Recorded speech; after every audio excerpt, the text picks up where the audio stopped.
बहुत बहुत धन्यवाद उपसभापति महोदय। मैं अब्दुल वहाब साहब द्वारा लाए गए इस रेजोल्यूशन के समर्थन में बात करने के लिए खड़ा हूं। इसी थके हुए दस्ते तलब से मांगते हैं, इसी थके हुए दस्ते तलब से मांगते हैं, हम अपने जख्मों का मरहम तो कब से मांगते हैं। वो भीख मांगता है हाकिमों के लहजे में, हम अपने बच्चों का हक भी अदब से मांगते हैं। उपसभापति महोदय, ये जो रेजोल्यूशन है, इसके जो महत्वपूर्ण एक दो बिंदु हैं, उसमें एक बात कही गई है कि सच्चर समिति के प्रतिवेदन और अन्य प्रतिवेदनों की सिफारिशों को कार्यान्वित किया जाए, जिसमें मुसलमानों के शैक्षिक और सामाजिक पिछड़ेपन पर चर्चा हो। उद्धृत कर रहा हूं मैं इसे। दूसरा पॉइंट है कि छात्रवृत्ति और शैक्षिक कार्यक्रमों को बहाल किया जाए और सुधारा जाए, जिससे उच्चतर शिक्षा भागीदारी में सुधार आए। मदरसों के आधुनिकीकरण की बात की गई। मुझे हैरत है, तभी राकेश सिन्हा जी बात कर रहे थे, अभी नहीं है शायद, कहीं चले गए हैं आसपास। उन्होंने अपने भाषण में 23 बार सबका साथ सबका विकास की बात की। अभी गीता जी बोल रही थी, उन्होंने भी कहा कि सबका साथ सबका विकास का बजट आया है, लेकिन वो इसके, ये जो रेजोल्यूशन है, इसके विरोध में क्यों है, मैं समझ ही नहीं पा रहा हूं।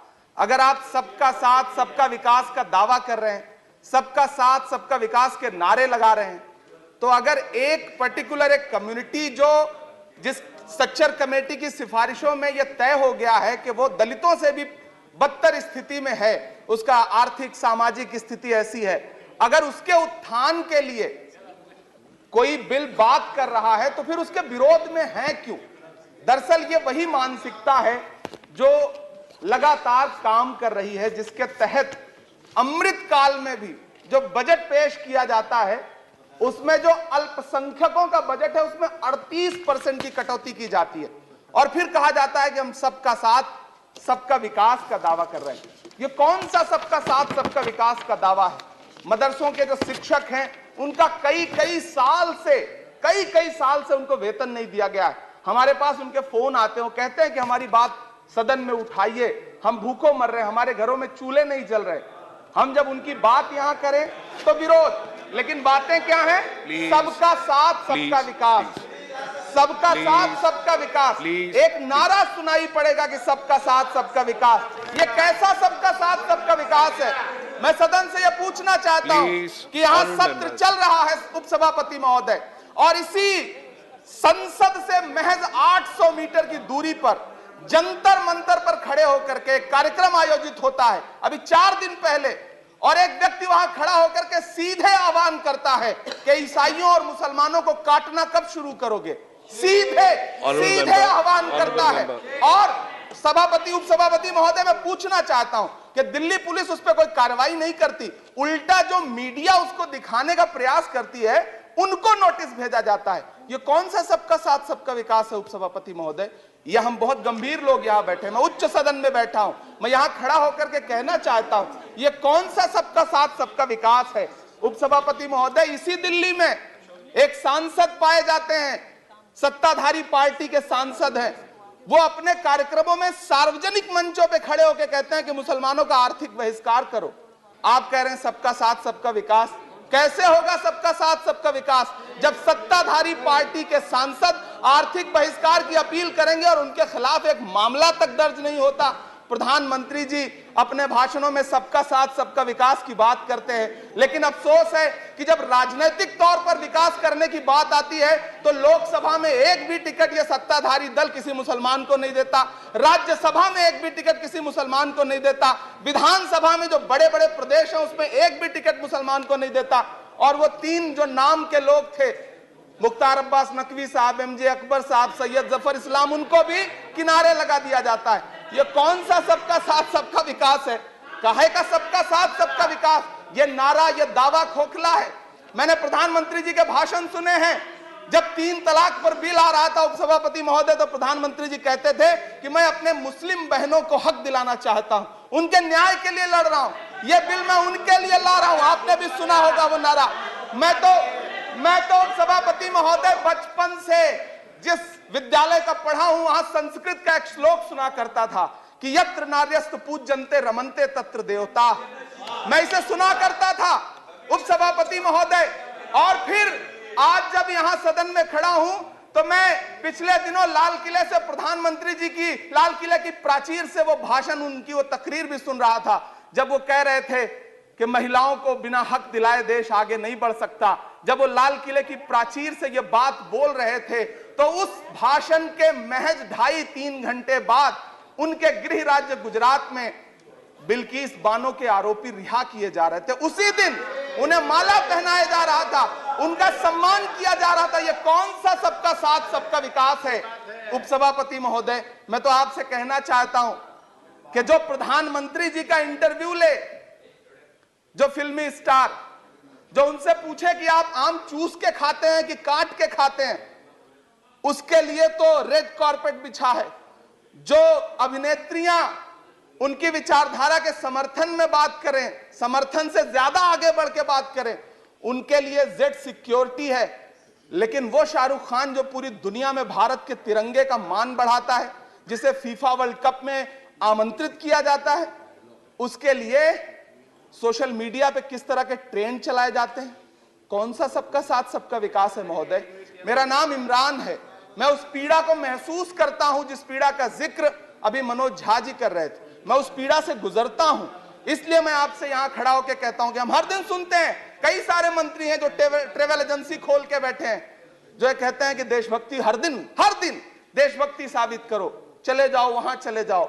मैं तो उनसे कहना चाहता हूं कि तुमने नफरत का जो बाजार सजाया हुआ है, तू ये कहता है मुसलमान पराया हुआ है, आजा दिल चीर के दिखलाऊं वतन का नक्शा, मेरा भारत मेरी सांसों में समाया हुआ है। हम उसको किसी को हर दिन उसका सबूत नहीं देते फिरेंगे। ऐसे में अगर यह बिल मांग करता है कि मुसलमानों के शैक्षिक और उनके सामाजिक, उनके आर्थिक उत्थान के लिए सरकार उस पर ध्यान दे, तो फिर तकलीफ क्या है, दिक्कत क्या है? क्या आपका जो नारा है वो झूठा है? क्या सबका साथ सबका विकास का नारा सिर्फ खोखला है? बजट से तो यही जाहिर होता है, आप लगातार घटाते जा रहे हैं बजट, आप लगातार कटौती करते जा रहे हैं। पूरे देश में प्रधानमंत्री जी दावा करते थे सबका साथ सबका विकास के नारे के साथ कि 2022 में हर व्यक्ति के छत पर, घर पर, सर पर छत होगी। यह प्रधानमंत्री जी का उद्धृत किया गया बयान है।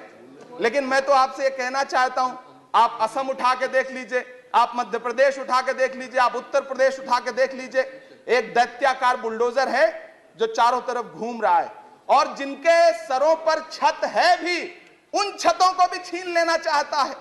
लेकिन क्या प्रधानमंत्री जी इसे देखते नहीं है? क्या भारतीय जनता पार्टी सरकार के जिम्मेदार नेता इसे देखते नहीं है कि वो बुलडोजर सिर्फ लोगों का घर नहीं कुचल रहा है, संविधान को कुचल रहा है, लोकतंत्र को कुचल रहा है। गुवाहाटी हाई कोर्ट की वो का स्टेटमेंट सुनिए आप, पटना के एक जज साहब का स्टेटमेंट सुनिए आप, फिर अदालतों का क्या काम रह जाता है?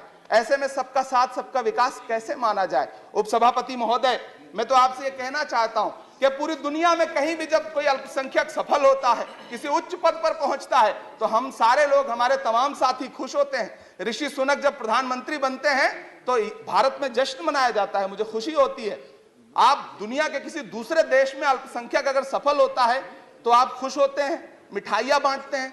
लेकिन अपने देश में अल्पसंख्यकों के खिलाफ किस किस तरह के नारे इसी दिल्ली और उसके इर्द गिर्द लगाए जाते हैं, क्या वो हम नहीं सुनते हैं?